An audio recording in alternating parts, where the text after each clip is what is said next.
سري للغاية. هاد السميع بالك اخويا على هاد الصداع. وانت جلسي تفرج معايا في هذا البرنامج راه زوين وراه يعجبك، راه سميتو سري للغاية. وكاين سري دابا الدرب كامل ساق ليه اخبار. انت مالك عاقل صوت ربيع عليا في العار مالك؟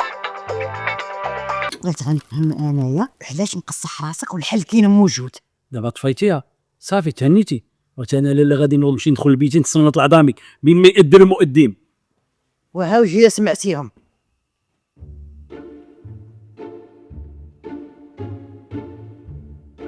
علشان نعرف اللي ما حدش كان عايزنا نعرف. ما بقيتيش تعرفي اش هضر.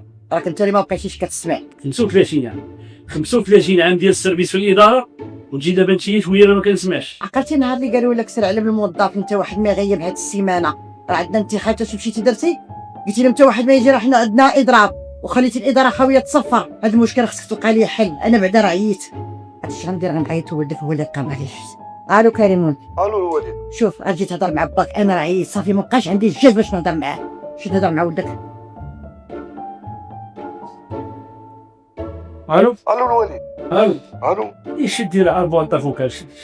لا حول ولا قوه الو. الا سمينا الوفياء، مرحبا بكم حلقه جديده من برنامجكم الليلي كلام المعقول، وكنبداو مع اول مستمع وفي ديال البرنامج السي عبد السميع من الدار البيضاء.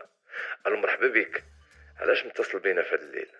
هو بصراحه راه ما كاينش غير مشكل واحد، راه كاينين بزاف ديال المشاكل. ويليك ما هو لا ما دوينش على المشاكل السي عبد السميع، واقيلا ما فهمتيش البرقيه. اشنو سير كتقول؟ باش عرفتي مرتي سميتها رقيه؟ والله الا هو